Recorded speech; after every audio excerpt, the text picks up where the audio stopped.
Hi, I'm Lisa Leiter. In Chicago Business Today, ShoreBank's shot at survival. Now that a group of Wall Street banks and local lenders have agreed to pump $140 million into ShoreBank, the question is where the bank goes from here. It's perhaps the best-known community bank in the country, lending profitably for 3 decades in neighborhoods most banks avoided. But ShoreBank ran into trouble in the recession, losing more than $100 million last year because of bad real estate loans.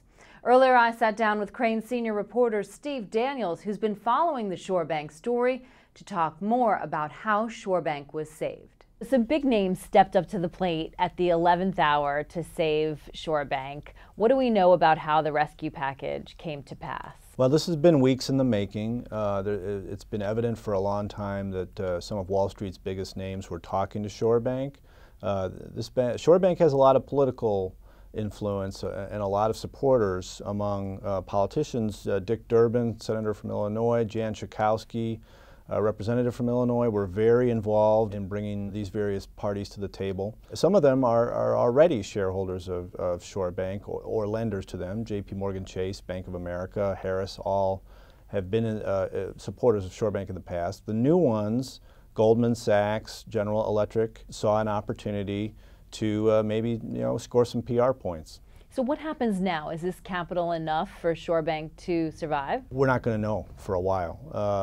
It might not be that long a while, but the idea, of course, is no, that this is it, this will do it. But exactly how deep the hole is in the loan book is still to be determined.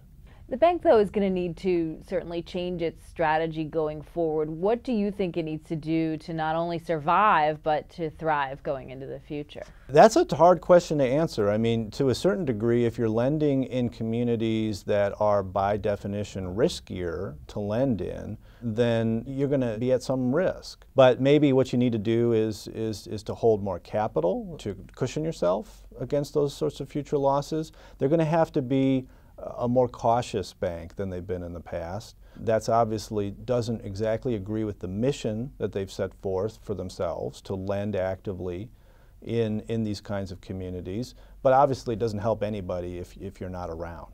Sure, absolutely. And what about leadership at the bank? Are we going to likely see some changes there? Well, David Vitale, a former executive at First Chicago NBD back in the 80s and 90s, is the executive chairman, was brought in, helped in finishing this capital campaign, will take an ongoing role. He clearly will be very influential in setting their future course. They're going to need to bring in some new additional people, I think. And George Surgeon, longtime executive at ShoreBank, who was made CEO 6 months ago, appears to have a future role as well, but all of that will be detailed in days to come. Is it surprising to you that ShoreBank got as much national attention as it has during this whole process? A little bit. It's a bank for its size that has a very high profile and has really been kind of a storied institution. Bill Clinton seized upon its story back in the 80s. I mean, that's a long time ago. And helped to create a bank in Arkansas that was modeled on ShoreBank. So yes and no. I mean, at the end of the day, I guess I'm really not that surprised. Okay, well, it's certainly going to be an ongoing story. Steve, thanks for joining us today. Absolutely. And that's this edition of Chicago Business Today. For more on this story, be sure to check out chicagobusiness.com, where you can find all of your breaking news. Thanks for watching. We'll see you tomorrow.